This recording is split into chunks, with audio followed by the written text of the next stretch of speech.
Вас фотографируют.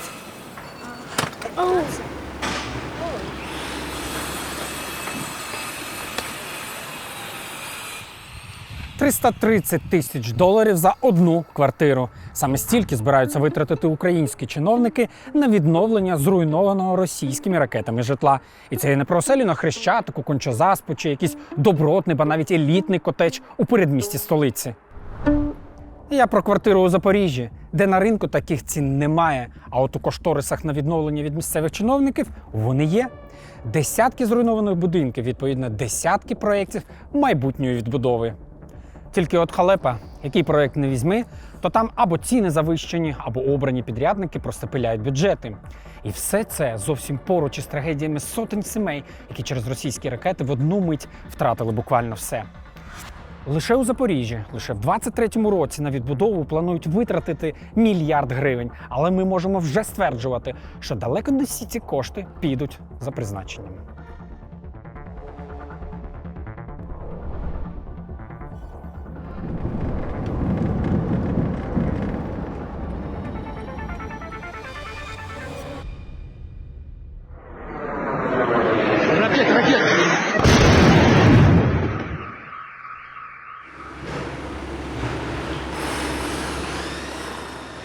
Анатолій Куртєв став керувати Запоріжжям за півроку до повномасштабного вторгнення. Тоді попередній мер міста подав у відставку, а Куртєв, який був секретарем міськради, автоматично став виконувати його обов'язки. До роботи в міськраді він працював директором обласного бюро судмедекспертизи, а нині розпоряджається міським бюджетом і мільярдами, які місто отримує на відбудову. Не одноосібно, звісно, але він головний. Коли приїжджав наш президент Володимир Олександрович Зеленський, було поставлено чітке завдання, що йому потрібно відновити всі будинки. І після того, як вже у нас є проєктно-кошторисна документація, ми тоді виходимо на торги. На ці торги є конкурси? Це відповідно до чинного законодавства. На Прозоро. От я дивився на Прозоро, там немає жодної конкуренції, там просто напряму укладаються договори. Ну давайте, я не знаю, як там напряму, не напряму, воно все проходить через Прозоро, є там переможці. За перший рік повномасштабного вторгнення росіяни зруйнували 8 багатоповерхівок у Запоріжжі. Ще понад 500 будинків пошкодили. Місцеві депутати одразу взялися думати, як ліквідовувати наслідки російських атак. Адже сотні сімей залишилися буквально без даху над головою. Зрештою, міськрада прийняла цілу програму відновлення. І вже під неї у квітні затвердили фінансування. Спочатку планували витратити близько 1 мільярда гривень за 3 роки, з яких 350 мільйонів цьогоріч. Але вже у липні Кабмін виділив іще 815 мільйонів на відбудову міста.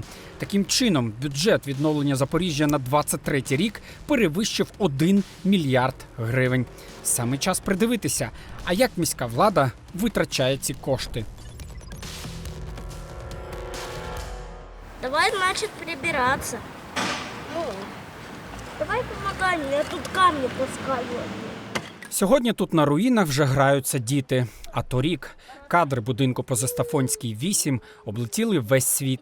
The city of Zaporizhia has come under missile attack with multiple explosions. Destroyed roads and residential buildings. Ёбаные русские уничтожили дом.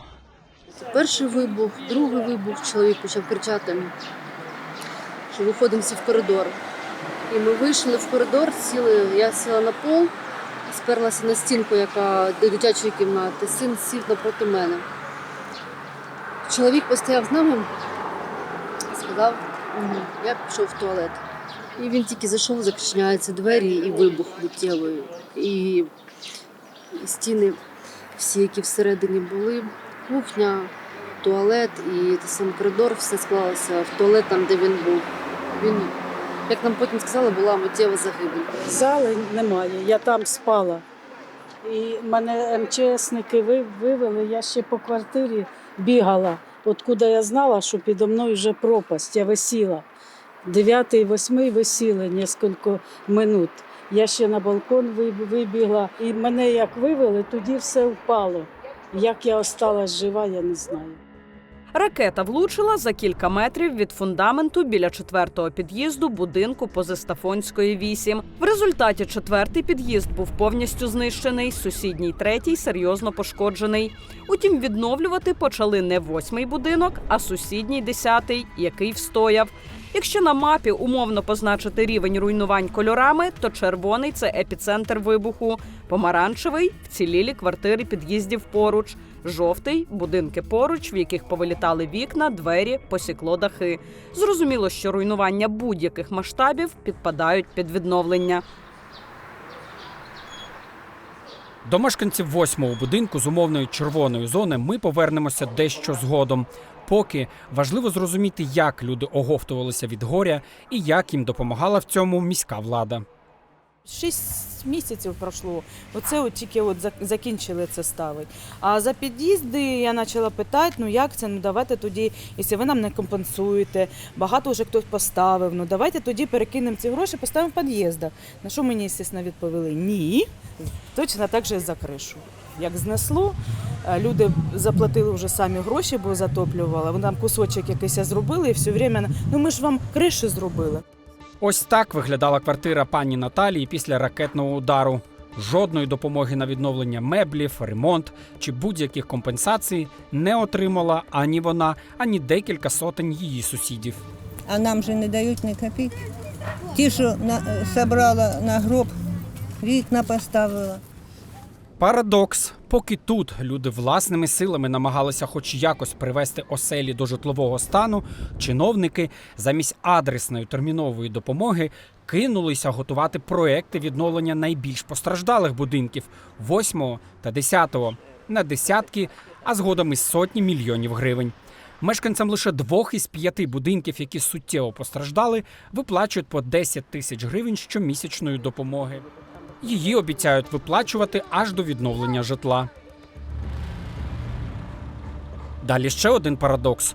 Розробку документації та проєкту з відновлення будинку номер 10 без конкурсу віддали такий собі ТОВ «Різалітбуд». Спочатку домовилися на 2,5 мільйони гривень, але зрештою зійшлися на 2. Компанія пов'язана з родичами екс-депутатки міськради від партії регіонів. А от 85% підрядів з розробки проєктів відновлення, переважно без жодних конкурсів, віддали ТОВ «Анстройпроект». Саме вони розробили проекти, кошториси та провели експертизу цих документів. Чому це важливо? Тому що розробка проєктів – це перший етап відбудови. Якщо тут немає прозорості та конкуренції, далі проблеми лише поглиблюватимуться. Так і сталося в Запоріжжі. Ну а далі в процесі відбудови почали траплятися дива. Дива за авторством Запорізької міської ради. Бо саме тут і голосували міські депутати за попередні бюджети на відбудову, а потім департаменти цієї самої міської ради визначали проєктувальників на відбудову, а потім і підрядників. І кожен з цих процесів відбувався фактично без жодних конкурсів і без жодних знижок очікуваної вартості будівництва. Першим на Застафонській взялися відновлювати будинок номер 10. Він розташований за 30 метрів від епіцентру вибуху.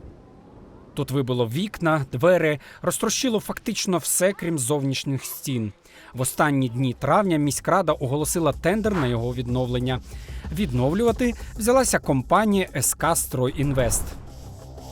Ця компанія виграла тендер у квітні місяці і з травня робили забір і почали відновлювальні роботи. Вони з'явились на початку травня. І тепер не мінялися? Ні. Ця компанія зайшла і вони будують? Так.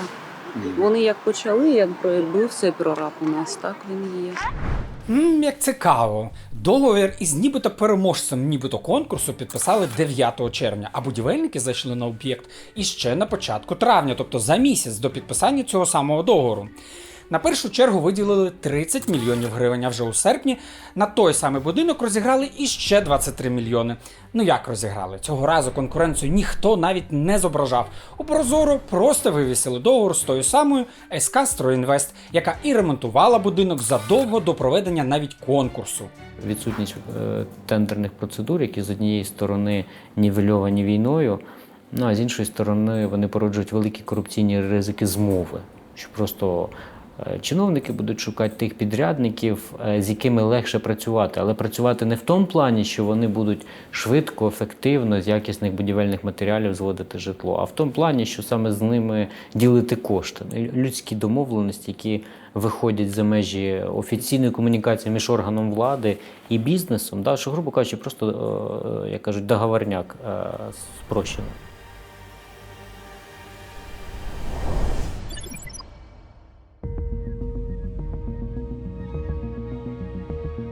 Вранці 6 жовтня 22-го року російська ракета поцілила в багатоповерхівку і на вулиці Сталеварів. Там, де раніше був під'їзд, суцільні руїни. Зараз тут теж помаранчева огорожа і знайома нам назва компанії «Стройінвест». Конкурсів на відновлення цього будинку вже не проводили.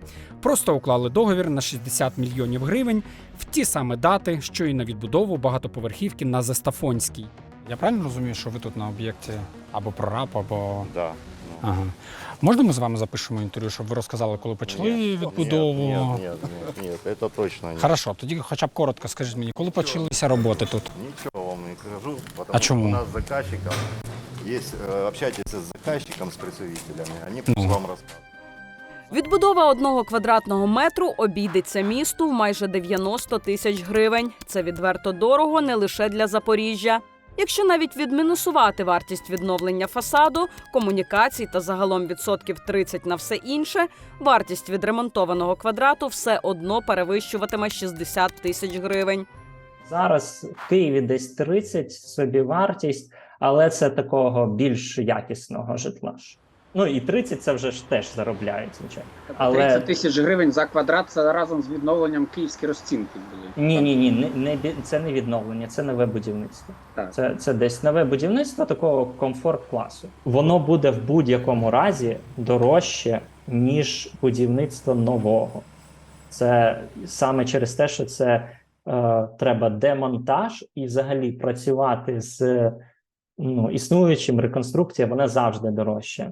Ну а що відбувається, коли ти обираєш підрядника не за конкурсними процедурами і без знижок? Правильно, там починають божевільно зростати кошториси або вартість будівельних матеріалів.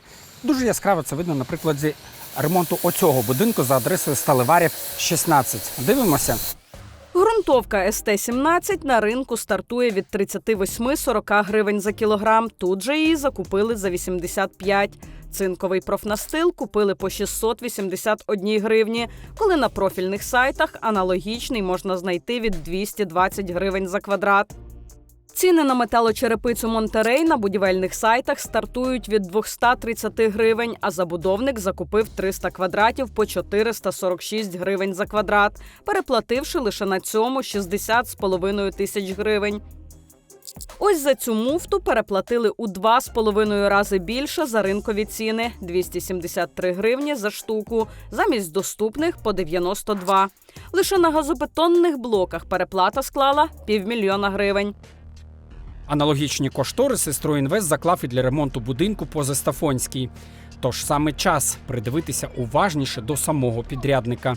Для цього нам доведеться на кілька хвилин залишити Запоріжжя.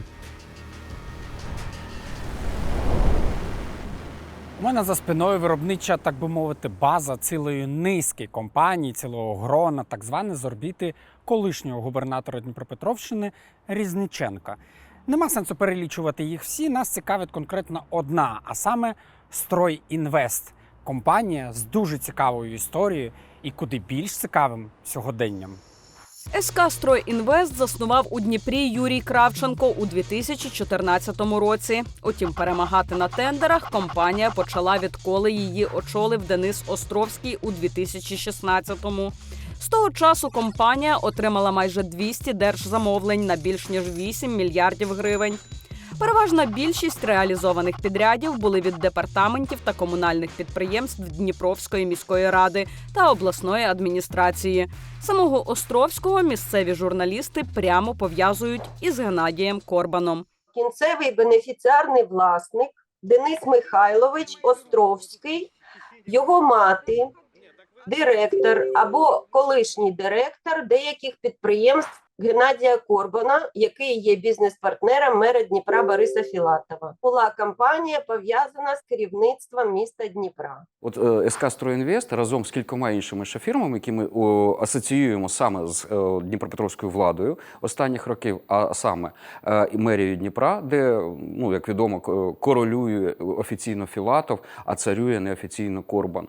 А також Дніпропетровську адміністрацію, яку кілька років очолив Валентин Резніченко. Так от, ця компанія «Стройінвест» це і є представником цього пулу фірм, невеликого, до речі, там небагато цих фірм, там штук 5 їх, які і отримують всі комунальні підряди по Дніпру.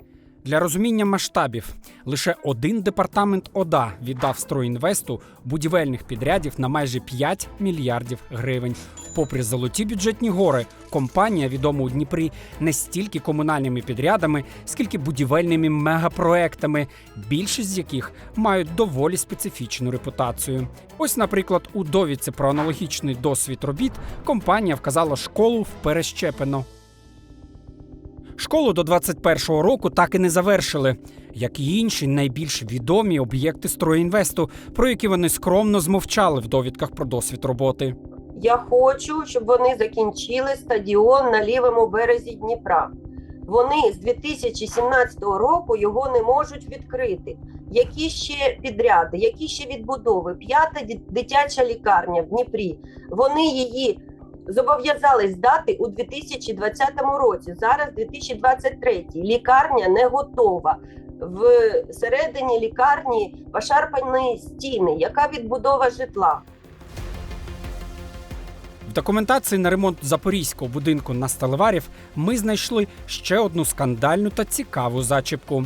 Серед тендерних документів «Стройінвест» зазначив оренду складу в Дніпрі, який у січні цього року потрапив у корупційний скандал. Склад належить компанії того самого Дениса Островського.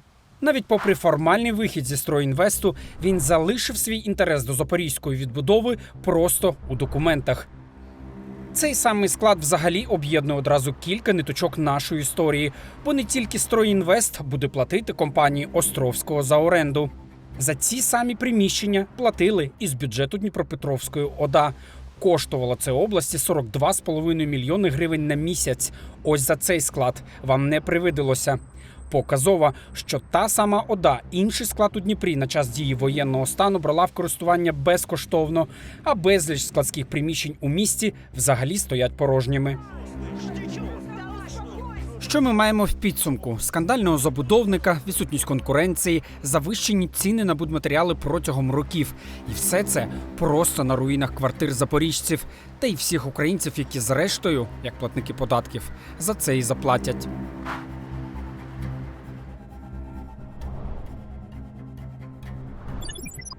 Час повертатися у Запоріжжя до ще одного показового прикладу місцевої відбудови – Кияшка 22.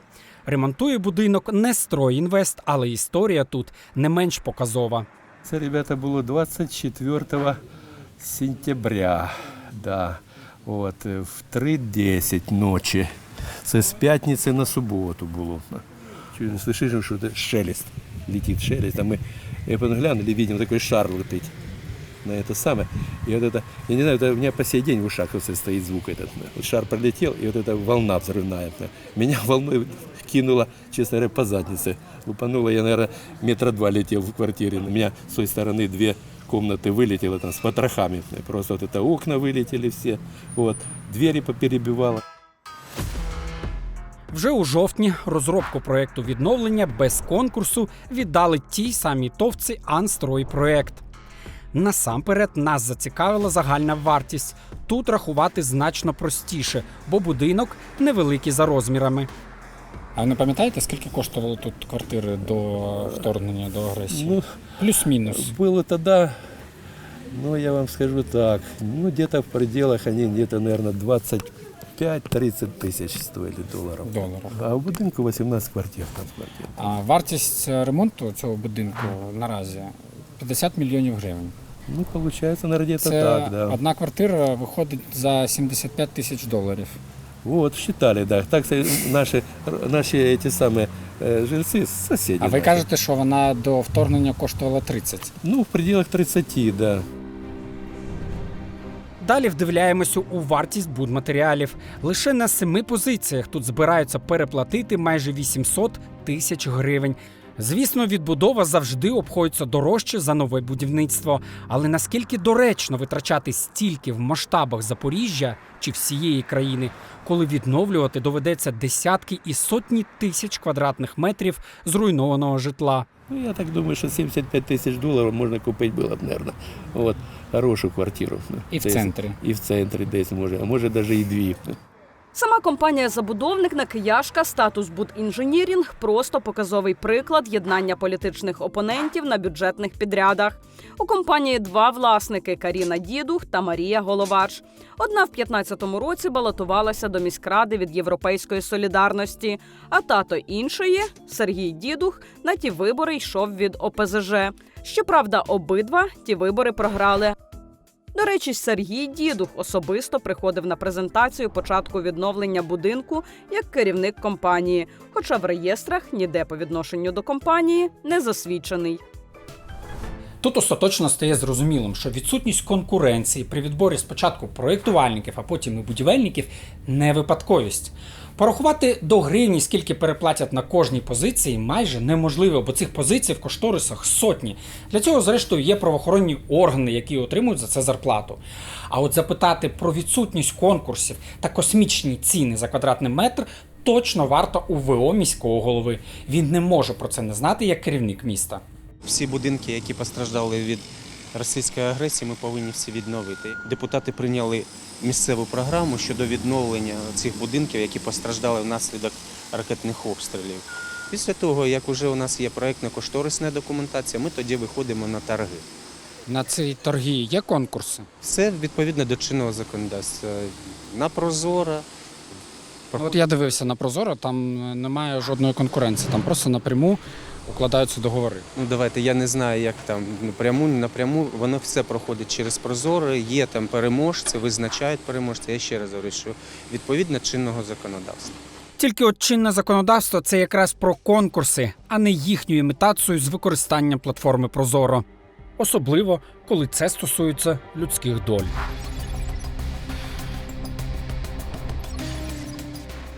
Повертаємося до одного з найбільш постраждалих будинків у Запоріжжі – Зестафонську, 8. Поки в сусідньому будинку кипіли роботи, тут вже знайомий нам Анстройпроект розробляв проєкт відновлення.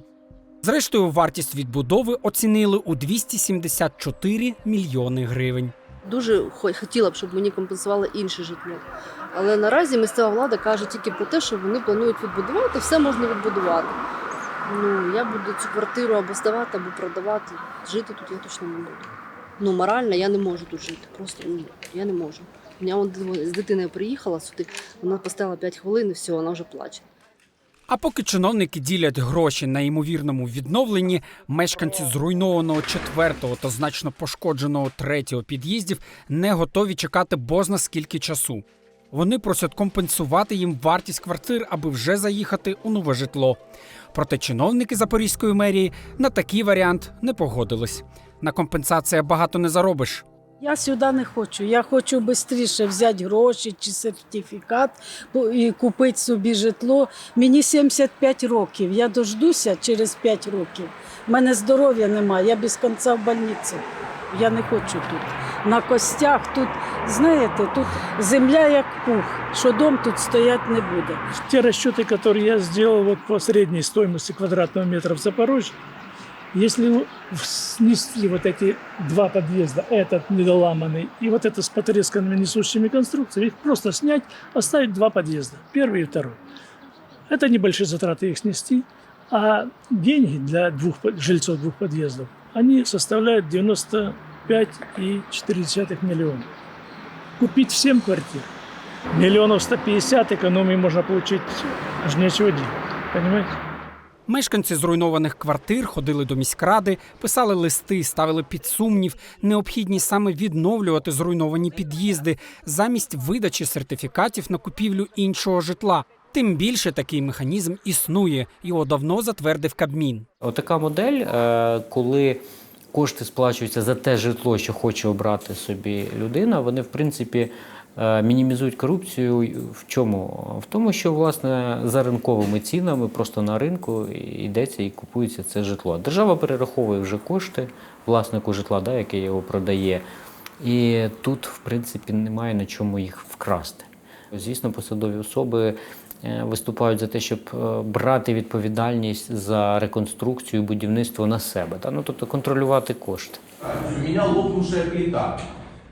Я попал, послушайте, через 2 недели я еле попал забрать вещи. Это квартира покойной тещи. Но как вы мне восстановите несущую плиту? Плита основная лопнутая. Ничего страшного. Третий, четвертый подъезд. Мы не можем жить. У нас нет ни жилья, мы привязаны, мы не можем ничего решить. Скільки людей, стільки і думок. Да? Тому заслухали і одних, і інших, прийняли до уваги, але я ще раз хочу сказати, що ми будемо діяти в рамках чинного законодавства. Ми ніяк не можемо вийти за межі. Якщо будинок підлягає відновленню, да, і якщо вже прийнято рішення і виділені кошти, то, скоріш всього, що будинок повністю буде відновлений. Вже на фінальному етапі підготовки програми нас чекала несподіванка. Торги на відновлення будинку на Застафонській 8 скасували. Скасували їх ось тут, в Державному агентстві з відновлення та розвитку. Це новостворена державна установа, якій і передали проекти відбудови 5 будинків у Запоріжжі. Це прям важливо. Проекти готували саме там, в Запорізькій міській раді. Це вони знайшли і проєктувальників, і експертів, які підписали роздуті кошториси. А тут мали просто формально провести торги, але дуже швидко помітили те саме, що й ми. Ці проекти мають ціни, які не відповідають нинішнім ринковим. На деякі матеріали будівельні у проектах була завищена вартість. Деяким об'єктам ціни на матеріали були завищені на 30-40%. Да? Це не загальна вартість проекту, це на певні матеріали, питома вага яких складає значну вартість в проекті. Але у зв'язку із тим, що виправити це в ході торгів було неможливо, було прийнято рішення про те, що скасувати ці торги, перерахувати очікувану вартість, на деякі будівельні матеріали понизити цю вартість і, відповідно, вийти на торги вже з новою цифрою. До того ж, на всі 5 тендерів, які проводило агентство, прийшов рівно один учасник. З ним і мали підписати договори загалом на 676 мільйонів гривень. Будівельна компанія «Консул» із Дніпра майже ноунейм. Ані сайту, ані згадок у мережі.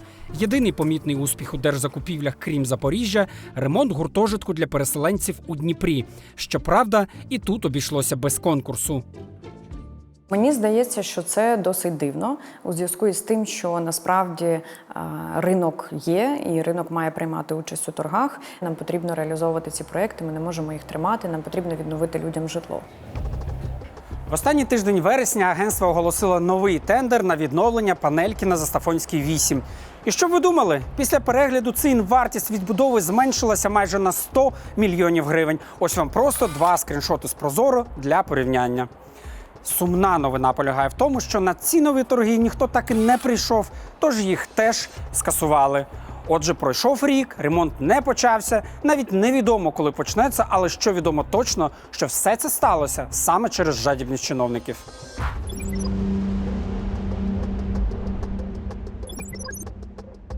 Час повернутися до згаданих на початку $300 тисяч за квартиру. Будинок на проспекті Соборному – це самий центр Запоріжжя. В кількох кварталах тут фонтани, сквери, міська рада, історична забудова.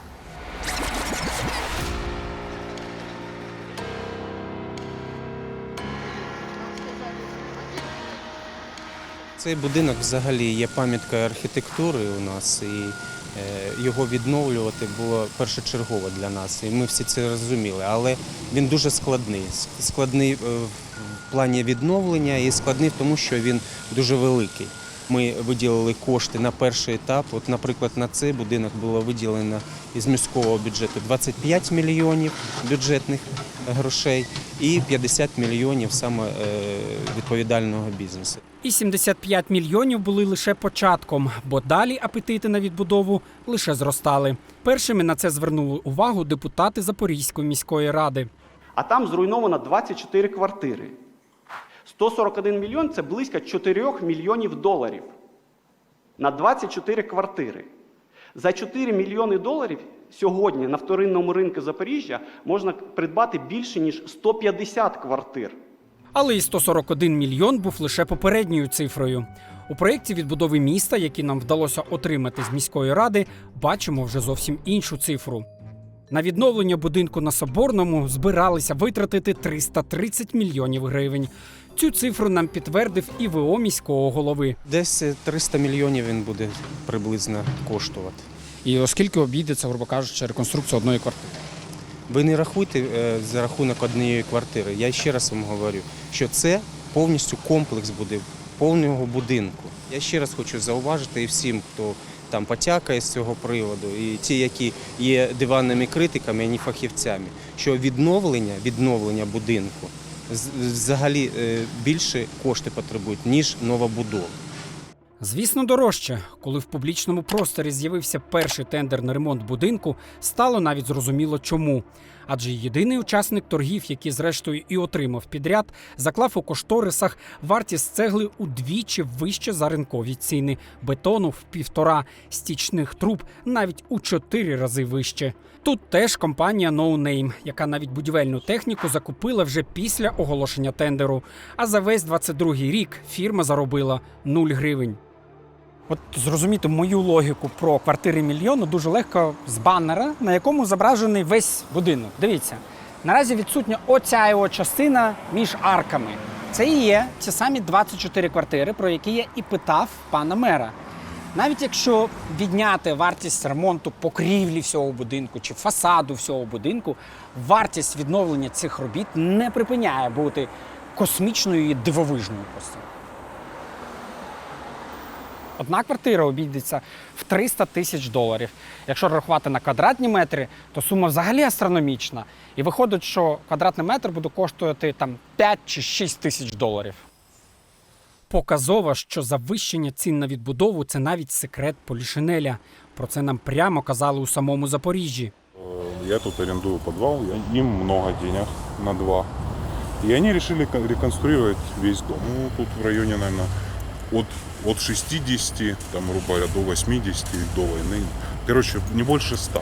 Я так предполагаю, что не больше 100 это всегда было. Ну, это центр, понятно, дорого, но 300, сколько там, 30. Вы же понимаете, что это сейчас по Запорожью можно расселить 10 людей.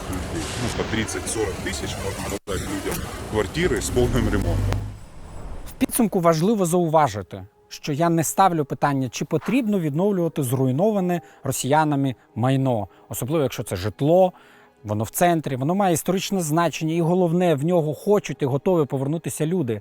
Але чому відсутня елементарна оцінка можливості і потреби відновлювати прям кожен квадратний метр? Як, наприклад, це сталося на Зестафонській, де люди не готові повертатися фактично на братню могилу своїх сусідів, та ще й чекати цього 4-5 років. Ну і ключове питання всієї історії – це, звісно, ціна. А ми точно маємо переплачувати в 4 і 5 разів за кожен цей квадратний метр. Бо таких переплат не витримає не те, що бюджет України, а й бюджет будь-якої міжнародної організації, яка навряд чи захоче фінансувати забаганки наших чиновників, нагріти руки на чужому горі.